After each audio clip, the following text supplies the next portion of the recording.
Welcome to Through the Bible via FEBC Radio.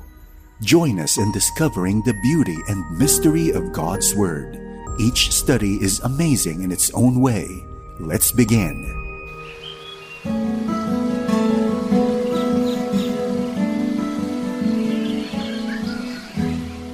Maraming mga tahanan ang nasisira sapagkat ang haligi at ilaw ng tahanan ay walang pagkatakot sa Diyos.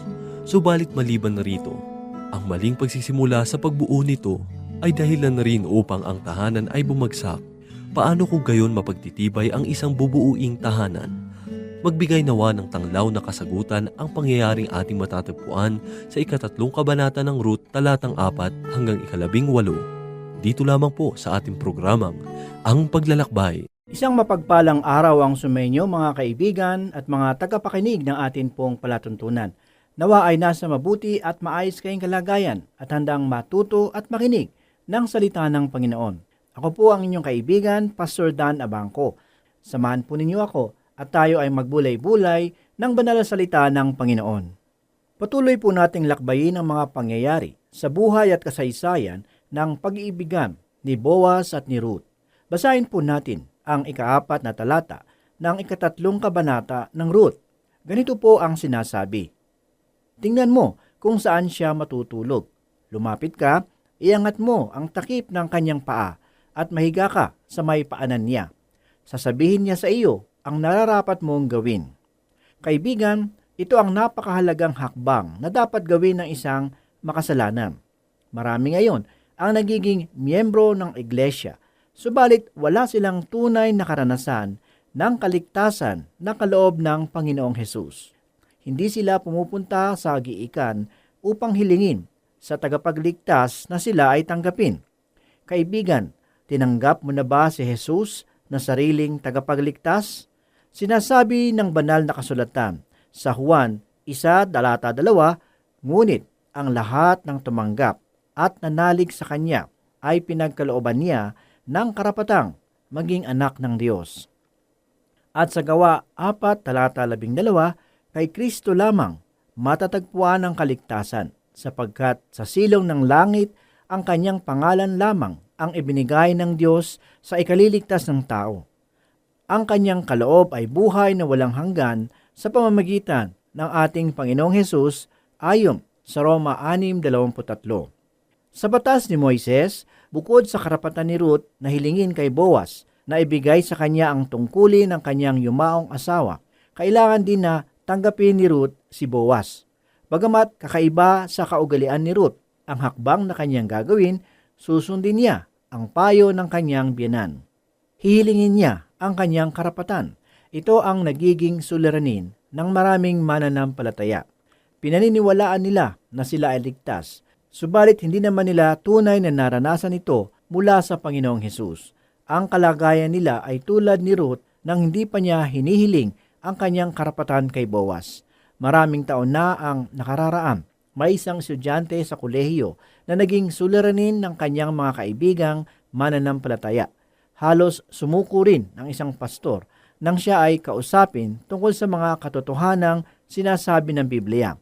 Natuwa ang grupo ng mga mananampalatayang estudyante nang minsan ay dumalaw ang kanilang pastor sa kanilang paaralan. Idinulog nila ang kanilang suliranin tungkol sa isang estudyante nang dumalo sa kanilang pag-aaral ng Biblia. Umasa daw sila na tatanggapin niya ang Panginoong Hesus na kanyang tagapagligtas, subalit hindi nangyari ang kanilang inaasahan. Iniharap nga nila sa pastor ang estudyante at tinanong siya ng pastor, "Naniniwala ka ba sa Biblia?" "Opo," sagot ng mag-aaral. Namangha ang pastor sa isinagot ng estudyante. Tanong niya sa sarili, bakit sila nahihirapan sa estudyanteng ito samantalang naniniwala naman siya sa Biblia? Minsan pa ay tinanong niya ang estudyante, "Naniniwala ka ba sa kwento ni Noah?" Muli siyang sumagot ng opo.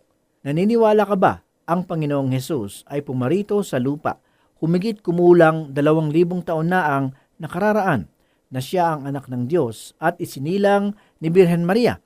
Naniniwala ka ba na siya ay gumawa ng mga himala? Namatay siya sa krus para sa ating mga kasalanan, muling nabuhay at bumalik sa langit. Sinagot niya ang lahat ng ito ng opo. Ayon sa pastor, hindi na niya alam kung ano ang kanyang isusunod na tanong. Hindi daw itinuro sa paaralan ng Biblia kung ano ang isusunod pagkatapos ng mga tanong na kanyang binanggit. Nanalangin siya kung ano ang tanong na dapat isunod. Pagkatapos ay tinanong niyang muli ang mag-aaral, "Binata, nais mo bang tanggapin si Jesus bilang iyong tagapagligtas?"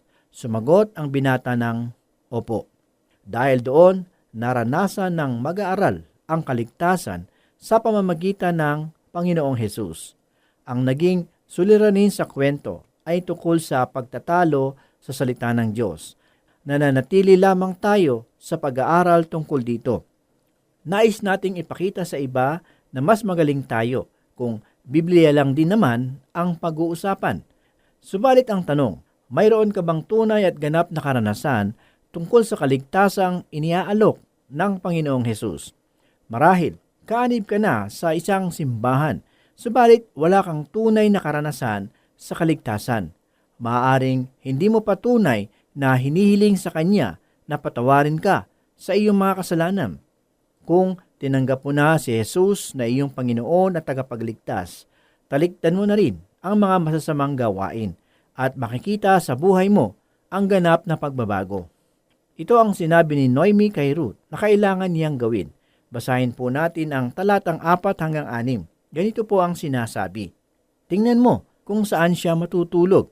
Lumapit ka, iangat mo ang takip ng kanyang paa at mahiga ka sa may paanan niya. Sasabihin niya sa iyo ang nararapat mong gawin. Tumugon si Ruth, gagawin ko pong lahat ang inyong sinabi. Nagpunta na nga si Ruth sa giikan upang isagawa ang lahat ng sinabi ng kanyang biyenan. Nais kong sabihin na walang masama sa nais ipagawa ni Noemi kay Ruth. At tinitiyak ko na hindi ipagagawa ni Noemi ang bagay na iyon kung ito ay hindi tama. Marami ang nagbibigay ng kanilang puna tungkol sa pangyayaring ito, bagamat hindi nila tunay na nauunawaan ang kalagayan sa giikan. Dahil sa kalagayan ng giikan, dapat nating alalahanin na hihilingin ni Ruth kay Boaz ang kanyang karapatan bilang malapit na kamag-anak ng kanyang asawa at ito ay sa publiko. Nasa giikan ang mga gumapas ng sibada kasama ang kanilang mga pamilya.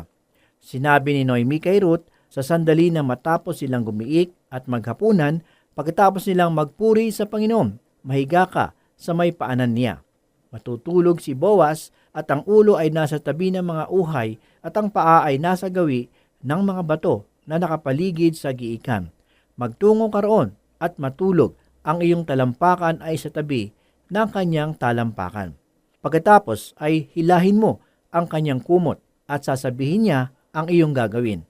Ang lahat ng ito ay ginawa ni Ruth at sa oras na iyon ay maraming tao dahil sa panahon ng pagpapasalamat at pagdiriwang.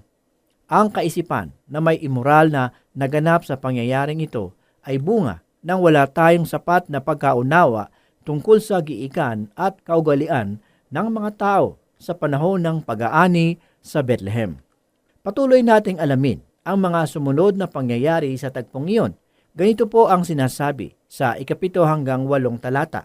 Matapos kumain at uminom ay naging masaya si Boaz. Maya-maya'y nahiga siya at natulog sa tabi ng bunton ng sibada. Marahang lumapit si Ruth. Iniangat ang takip ng paa ni Boaz at nahiga sa paanan nito. Nang maghahating gabi, nagising si Boaz. Nagulat siya nang makitang may babaeng nakahiga sa paanan niya. Marahil ay nakadama ng ginaw si Boaz ng kambing iyon, kaya't hinila ang kanyang kumot. Ngunit napansin na may babae nang nakahiga sa kanyang paanan. Basahin po natin ang 9 na talata. Sino ka? Tanong niya. Si Ruth po, ang inyong alipin. Tugon ng babae. Isa kayong kamag-anak na malapit, kaya marapat na ako'y kalingain ninyo't pakasalan ayon sa inyong kaugalian. Ako ay naniniwala na ito ang pinakamagandang pagkakataon para kay Ruth. Sinabi ni Ruth kay Boaz, nais ko sanang sabihin sa inyo na ako ay inyong kalingain at pakasalan. Ito ang matagal nang hinihintay ni Boaz.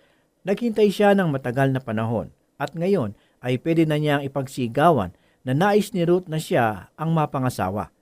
Basahin natin ang naging tugon ni Boaz sa 10 talata. Ganito po ang sinasabi, "Pagpalain ka ni Yahweh, ani Boaz, higit na kagandahang loob sa aming angkan, ang ginawa mong ito kaysa ginawa mo sa iyong binan. Hindi ka humabol sa isang lalaking bata pa na maaaring mayaman o mahirap." Sa sinabi ni Boaz ay mapapansin na hindi paghahanap ng mapapangasawa ang naging layunin ni Ruth sa pagsama kay Noemi sa Bethlehem. Kaiba sa lahat ang ginawa ni Ruth upang hilingin ang kanyang karapatan. Ginawa niya ito sa mabuting paraan. Hindi niya ipinatawag si Boaz sa kapulungan ng mga matatanda ng bayan, bagamat may karapatan sana siyang gawin ito. Kakaiba ang ginawa ni Ruth, hindi tulad ng ibang balo. Hindi ibig sabihin nito na wala itong bisa ayon sa sinasabi ng batas ni Moises. Ang mahalaga sa tagpong ito ay nasabi niya, gusto niya si Boaz na umako sa kanyang kalagayan. Parang sinabi ni Noemi na ipaalam mo sa kanya na nais mo siya bilang tagapagligtas sa iyong kasalukuyang kalagayan at ikaw ay nakahanda na siya ay tanggapin. Sinunod naman ito ni Ruth. Nagtungo siya sa giikan at ginawa ang lahat na sinabi ni Noemi sa paraang maayos at marangal. Ito ang hinihintay ni Boaz, ang mapangasawa si Ruth. Walang sinayang na sandali si Boaz. Agad siyang gumawa ng hakbang upang lubusan na maging kanya si Ruth. Dapat tayong magpasalamat dahil mayroon tayong tagapagligtas at ang ating kaugnayan sa kanya ay isang kwento ng pag-ibig. Mahal niya tayo dahil ibinigay niya ang kanyang buhay para sa atin upang magkaroon tayo ng buhay na walang hanggan. Napakainam malaman na mayroon tayong tagapagligtas na namatay para sa atin at siya ay muling nabuhay. Pansinin natin ang sinabi ni Boaz sa 11 talata. Ganito po ang sinasabi, "Ipanatag mo ang iyong loob, nalalaman ng buong bayan ng iyong katapatan. Gagawin ko ang lahat ng sinabi mo." Kapansin-pansin ang magandang pag-uugali ni Ruth sa talatang ito. Bagamat siya ay galing sa makasalanang bayan at maituturing na banyaga at hindi katanggap-tanggap sa Bethlehem dahil ayon sa batas ni Moises, hindi dapat makapasok sa kapulungan ng Diyos ang mga Moabita at Ammonita. Kung inyong maaalala, pinagsabihan na siya ni Noemi bago pa lang sila magtungo sa Bethlehem noon na wala ng pag-asa si Ruth na makapag-asawa pang muli at tinanggap naman ni Ruth ang kalagayang iyon. Ako ay naniniwala na siya ang naging usap-usapan ng mga tao nang dumating sila ni Noemi mula sa Moab. Napansin ng mga tao ang kagandahan ni Ruth at iisa ang sumagi sa kanilang isipan. Si Ruth ay sumama kay Noemi sa Bethlehem upang maghanap ng mapapangasawa. Subalit sila ay mali. Hindi nila kailanman nakita na sinubukan ito ni Ruth. Sa halip, sinikap niyang pangalagaan ang kanyang sarili at pagkatao. Sa 12 talata ay mapapansin na sinikap na alamin ni Boaz ang lahat tungkol kay Ruth. Basahin po natin ang talata 12. Ganito po ang sinasabi, "Totoo ngang ako'y malapit ninyong kamag-anak at may tungkulin sa iyo, ngunit may isang lalong malapit na kamag-anak kaysa akin." Paano niya ito nalaman? Maliwanag na matagal nang inalam ni Boaz ang mga bagay tungkol kay Ruth. Ipinapakita nito ang katotohanan na inihanda na ni Boaz ang lahat sakaling hilingin ni Ruth sa kanya na siya ay pakasalan. Ito ang hinihintay ni Boaz sa kabila ng katotohanan na may mas malapit na kamag-anak na dapat umako ng tungkuling ito. Ang mas malapit na kamag-anak na ito ay maaaring mas mayaman kay Boaz. Kung nagmadali si Boaz na mapaibig si Ruth at kung hindi naman maganda ang naging layunin ni Ruth nang hilingin niya ang kanyang karapatan kay Boaz, maaaring ganito ang nangyari. Marahil inunahan na ni Boaz ang mas malapit na kamag-anak ng yumaong asawa ni Ruth at sinabi na, "Gusto kong ako ang umako ng tungkulin ng yumao mong asawa." Subalit dahil alam naman ni Ruth na may mas mayaman pang kamag-anak maliban kay Boaz, sasabihin niya na hindi kita gusto. Ang gusto ko ay ang pinsan mo na mas mayaman sa iyo. Subalit dahil alam ni Boaz ang nararapat gawin, naghintay siya ng tamang pagkakataon hanggang malaman niya na siya ang gusto ni Ruth. At nang malaman niya ito, agad niyang hinarap ang isang suliranin na dapat ayusin ang mas malapit na kamag-anak na maaaring aako kay Ruth. Kaya't parang sinabi ni Boaz ang ganito, gusto kong gampanan ang tungkulin ng aking yumaong kamag-anak. Subalit nais ko munang malaman kung ano ang damdamin ng mas malapit kong kamag-anak sa iyo. Subalit nais ko munang malaman kung ano ang damdamin ng mas malapit kong kamag-anak sa iyo. Isa ito sa mga suliranin ni Boaz. Subalit nangako siya, nagagampanan niya ang tungkuling iyong sakaling mabigyan siya ng pagkakataon. Ganito po ang sinasabi sa 13 talata. Dumito ka hanggang sa madaling araw. Bukas ng umaga, aalamin namin kung pakakasalan ka ng lalaking sinasabi ko. Kung hindi, ipinangangako ko sa buhay na Diyos, nagagampanan ko ang tungkuling ito. Hala, matulog ka na. Sa talatang ito ay mapapansin natin na hindi tiyak ni Boaz kung ano ang kanyang gagawin. Subalit mayroon na siyang mga hakbang na gagawin upang maayos ang suliraning iyon. Tiniyak niya na gagawin niya ang kanyang tungkulin kay Ruth. Siya ang magliligtas sa mga ari-arian ni Ruth dahil mamanahin ni Ruth ang anumang ari-arian na naiwan ng kanyang asawa. Dahil dito, sinabi ni Boaz kay Ruth na magpalipas na doon ng magdamag. Ayaw niyang magbalik ang babae sa Bethlehem na madalim pa. Mapanganib ang mga lansangan noon. Sa aklat ng mga hukom mababasa natin na noong kapanahunan nila, hindi sila naglalakad sa lansangan dahil mapanganib. Sa halip sa mga bukid sila nagdadaan. Ang ginawa ni Boaz ay pagpapakita ng kanyang pag-iingat kay Ruth. Sinunod ni Ruth ang kahilingan ni Boaz. Basahin po natin ang talatang 14. Ganito po ang sinasabi.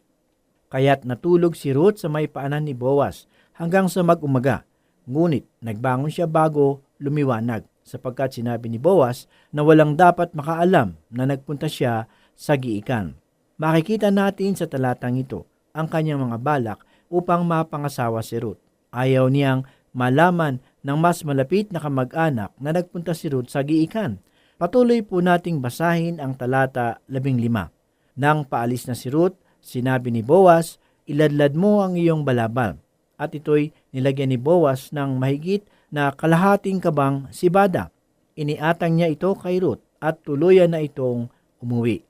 Nagpapakita ito ng kagandahang loob ni Boaz kay Ruth. At sa 16 na talata ay ganito ang sinasabi. Nang makita siya ng kanyang binan, ay tinanong siya, kumusta ang lakad mo anak? At sinabi ni Ruth ang nangyari. Nang inutusan ni Noemi si Ruth na magpunta sa giikan, ako ay naniniwala na noong una ay parang ayaw niyang sumunod. Sa isipan ni Ruth ay walang magkakagusto sa kanya. Alam niya na isa siyang Moabita, isang banyaga at maaaring iniiwasan ng mga taga Bethlehem. Kaya't maaaring sinabi niya kay Noemi, ayaw kong akuin ni Boaz ang tungkulin ng aking asawa para sa akin. Subalit sinabi ni Noemi, alam ko na gusto kanya at alam ko na mahal kanya at nais kanyang pakasalan. Kaya't sundin mo ang mga sasabihin ko sa iyo. Sa aking palagay ay halos ipagtulakan ni Noemi si Ruth upang pumunta sa giikan ni Boaz. Kaya't nang magbalik si Ruth, kinaumagahan, tinanong siya ni Noemi, kumusta ang lakad mo anak? Kung gagamitin natin ang makabagong salita tungkol sa mga katagang ito, maaring ganito ang itinanong ni Noemi, ikaw na ba si ginang Boaz? Sumagot si Ruth, basahin natin ang mga talata 17 at 18. Ganito po ang sinasabi.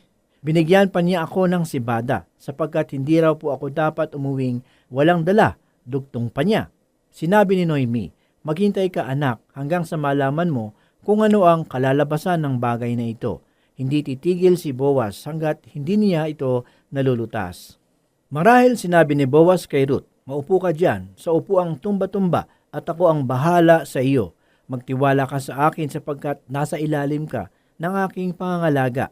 Nagpasimula na si Boaz na gampanan ang gawain ng isang tagapagligtas. Mga kaibigan, napakainam magkaroon ng tagapagligtas na masasandigan at mapagkakatiwalaan. Siya ay tunay na kaloob ng Diyos. Ginawa niya ang lahat na dapat gawin ng isang tagapagligtas. Ikaw at ako ay inaanyayahan na pumasok sa kapahingahan ng kaligtasan sapagkat naganap na ang plano ng kaligtasan. Noong sinabi niya, samantalang nakabayubay sa krus ang katagang naganap na. Sa Juan 17:4 sinabi ng Panginoon, natapos ko na ang ipinagagawa mo sa akin, nabayaran na ang kaparusahan ng ating kasalanan. Kailangan lang ay paniwalaan, manampalataya at tanggapin si Jesus na Panginoon at tagapagligtas. Ang bahagi ng pagliligtas ay sa Panginoon at sa atin ay manampalataya sa Kanya. Ipagtapat at pagsisihan ang ating mga kasalanan upang sa gayon ay tanggapin natin ang kapayapaan. Sa unang Juan 1:9, ngunit kung ipinapahayag natin ang ating kasalanan, tapat siya at makatarungan. Patatawarin niya tayo sa ating mga kasalanan at lilinisin sa lahat ng kalikuan. Sa Roma 5:1, yamang pinawalang sala tayo sa pamamagitan ng pananampalataya, may kapayapaan tayo sa Diyos sa pamamagitan ng Panginoong Jesucristo. Akala ng iba, ang pagpasok sa simbahan at ang pagiging kaanib ng iglesia ay sapat na upang maligtas. Subalit ang tanging hinihingi sa atin ng Panginoon ay ang manampalataya at magtiwala sa Kanya. Sa Ebanghelyo ni Juan 3:14-16 ay ganito po ang sinasabi, at kung paanong itinaas ni Moises ang ahas doon sa ilang, gayon din naman, kailangang itaas ang anak ng tao upang ang sinumang sumampalataya sa Kanya ay magkaroon ng buhay na walang hanggan. Gayon na lamang ang pag-ibig ng Diyos sa sanlibutan, kaya ibinigay niya ang Kanyang bugtong na anak upang ang sinumang manampalataya sa Kanya ay hindi mapahamak, kundi magkaroon ng buhay na walang hanggan. Ang ating kaligtasan ang dahilan ng Kanyang pagparito sa sanlibutan. Mahigit na 2,000 taon ang nakakaraan.